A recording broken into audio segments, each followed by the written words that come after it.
Trump के tariff war से बाजारों में हाहाकार। भारत को बनानी होगी नई आर्थिक रणनीति। एशियाई बाजारों में भारी नुकसान। ट्रंप के टैरिफ वॉर से भारत ने गंवाए 20 लाख करोड़। एक बहुत पुरानी कहावत है कि अगर अमेरिका को छींक आती है तो पूरी दुनिया को जुकाम हो जाता है, और 7 अप्रैल के दिन ये जुकाम पूरी दुनिया पर देखने को मिला, जिसमें एशियाई देशों पर भी असर पड़ता हुआ नजर आया।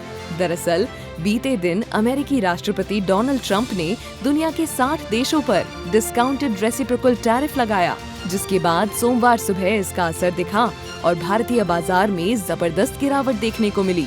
आपको बता दें कि अमेरिकी राष्ट्रपति ट्रंप ने भारत पर 26% टैरिफ लगाया था, जिसे बाद में 27% कर दिया गया। चीन पर 34%, यूरोपीय यूनियन पर 20%, साउथ कोरिया पर 25%, जापान पर 24%, वियतनाम पर 46% और ताइवान पर 32% टैरिफ लगाया है। टैरिफ लगने के बाद दुनिया भर के देशों को उम्मीद थी कि टैरिफ की वजह से गिरावट देखने को तो मिलेगी, लेकिन ऐसी गिरावट तो किसी ने सोची भी नहीं होगी जैसी आज सुबह देखने को मिली।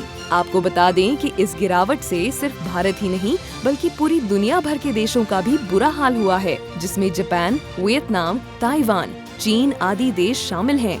वहीं भारत की बात करें तो आज सुबह शेयर बाजार खुलते ही भारी गिरावट देखने को मिली, जिससे भारत को महज 10 सेकंड में 20 लाख करोड़ का नुकसान होने की संभावना जताई जा रही है। वहीं टाटा स्टील 8.08% की भारी गिरावट के साथ नुकसान करने वालों में सबसे आगे रही। उसके बाद L&T रही, जो 6.56% गिरी। टाटा मोटर्स भी पीछे नहीं रही, 5.70% फिसल गई, जबकि कोटक बैंक और इन्फोसिस 4.92% और 4.44% गिर गए। वहीं इस बिकवाली के बीच हिंदुस्तान यूनिलीवर 0.16% की बढ़त के साथ इकलौते फायदे कमाने वाले शेयर के रूप में सामने आया।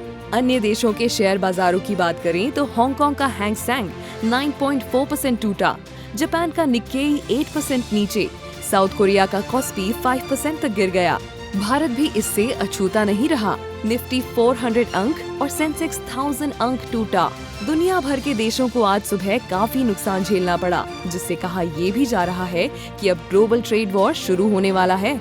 ऐसे में देखा जाए तो अब सबकी निगाहें प्रधानमंत्री मोदी पर रहने वाली हैं, क्योंकि ट्रंप के टैरिफ से सिर्फ भारत ही नहीं बल्कि दुनिया की इकोनॉमी हिल गई है। भारत को इस वैश्विक मंदी से निपटने के लिए खुद को तैयार करना होगा, क्योंकि खतरे की घंटी अब बज चुकी है।